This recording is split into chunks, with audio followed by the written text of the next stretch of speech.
This keyboard is a cheat sheet to speeding up your workflow in Cubase, and I'll be doing a full review in this video. But more exciting than that, we have one of these to give away to one of you lucky people. So stay tuned to the end of this video to find out more. So this is the Editor's Keys wireless backlit Cubase keyboard for Mac and PC.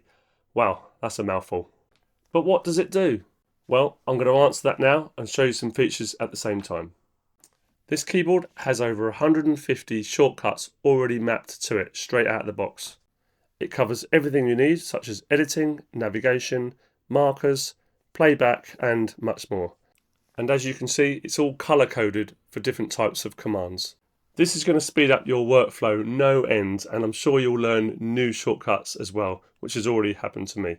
And it can be used as a normal keyboard as well. It's backlit with 3 adjustable lighting settings. It's wireless as well and can be set up with Bluetooth, and the setup is really easy, or it can be used with a USB-C cable if you want to charge it or use it with a cable in it. Speaking of Bluetooth, it allows 3 separate connection profiles, so this means you could easily switch between your desktop, your laptop or mobile. But note, your device obviously needs Bluetooth, so check for that first. In the worst case, you can just buy a cheap £10 USB adapter off Amazon or similar. It also detects whether you're on a PC or Mac automatically and gives you the correct shortcuts. That's really clever. And as you can probably tell, it's really well built. It's aluminium, pretty thin, pretty light, very sturdy, and do you know what? It reminds me of the Apple quality. And the keys, pretty quiet. And also it's available in different formats around the world, different regions, for example European or US. So let's see this thing in action. As I said, it's color coded, so you've got the yellow for your editing tools. And if you hit shift, you've got all the red shortcuts, as you can see here. So any key that has a secondary function, you can just hit the shift, the red shift key, and it will activate that. The green colour is for general view and navigation. The orange keys are for playback and recording.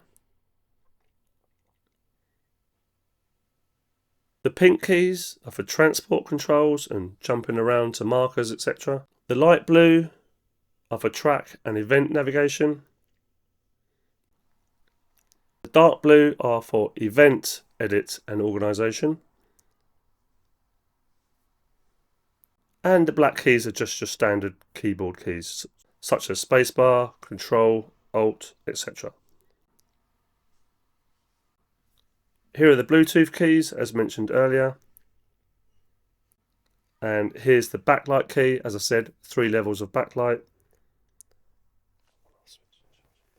And here's the on-off switch and the charging port. And now, since having this keyboard, I use the yellow keys much more with selecting the draw tool, range tool, etc, etc. I used to use the right click function, but it's still quicker to use the keyboard shortcut. And here's a bonus tip, ripple delete. I would always go to the menu for delete time, but now having this keyboard, I can see that shift delete will do that for me. So just highlight the section and press shift delete. And I've been using Cubase for years and I'm still learning new shortcuts. Amazing! And here's a double bonus tip. If you use the F keys, the function keys, at the top, like me, I often use F3 to open the mixer. On this keyboard, you firstly need to hold FN key, then press the FN lock key. So all the F keys function like they should in Cubase. Otherwise you get other functions such as system audio mute, etc, etc. So I've had this keyboard a couple of weeks now and I've been thoroughly testing it out, and here's my honest review. We don't benefit from any sales. It's already sped up my workflow because I have already learned new Cubase shortcuts.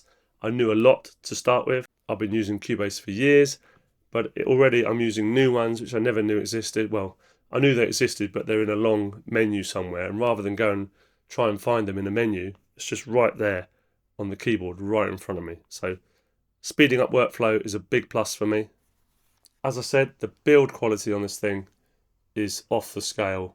Really reminds me of Apple products. aluminium, solid, sturdy, quiet keys. If you want to make them even quieter, put them on a soft surface, put the keyboard on a soft surface, and they'll be even quieter. But yeah, look, it's thin, it's light, it's sturdy, top notch. I've had no issues so far with the wireless Bluetooth, so top marks there. It doubles up as a regular keyboard, so I use it for emails and things like that. And if the battery does run low, you can always charge it via USB-C, the modern cable these days, or the model connection. So that's really versatile as well. So those were the pros, and now on to the cons. The battery life, if you've got it on full lit backlight, it only lasts for 5 hours, which is not very good at all if you're on a long studio session. You're either going to have to dim the lights, turn them off, or have it plugged in. So I think this can be vastly improved. But it has got an auto off feature, but again, it's a little bit annoying because it turns itself off way too quickly, and so you're in the middle of something and you've got to keep waking the keyboard up, so a bit of a nightmare there. And if you could change the time it took to auto off or auto shut off, that would be great, a great feature to add. So only 5 hours with the backlight on, which is not very good, but 100 hours if you've got it switched off, which is excellent. The only other bad thing I can say about this keyboard is that if you're an advanced Cubase user, you may have some specific or personalized shortcuts set up, and they're not going to be on this keyboard because obviously this comes with a standard mapping. So it's no good for anyone with personalized shortcuts. So now on to the exciting part. You can win one of these keyboards. Yes, we've got one of these to give away to one of you lucky people. What do you have to do? All you have to do is like the video, just down there. Subscribe, step 2, subscribe. And 3, comment below with either your favourite Cubase shortcut or tell us how this is going to impact your workflow and studio. So like, subscribe and comment. That's all you have to do. We're going to get AI to go through the comments on August the 31st, 2025 to pick one of the comments as the winner. It's going to be completely random, and obviously we'll announce it straight after.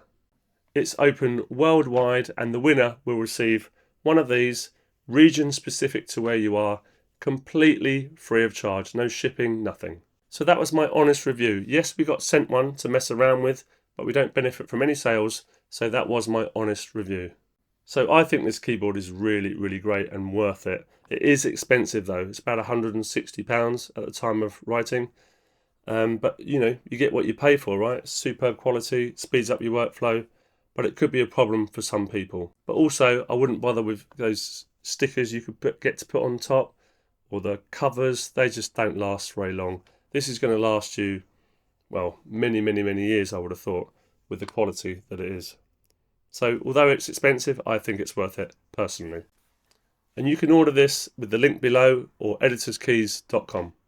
And if you'd like to learn your DAW and music production at the same time, 10 times faster than trying to do it yourself via trial and error or scrolling through hundreds and hundreds of videos on YouTube, then come over to borntoproduce.com, join 10,000 other students and turbocharge your learning over there. We'll see you there hopefully, and happy producing.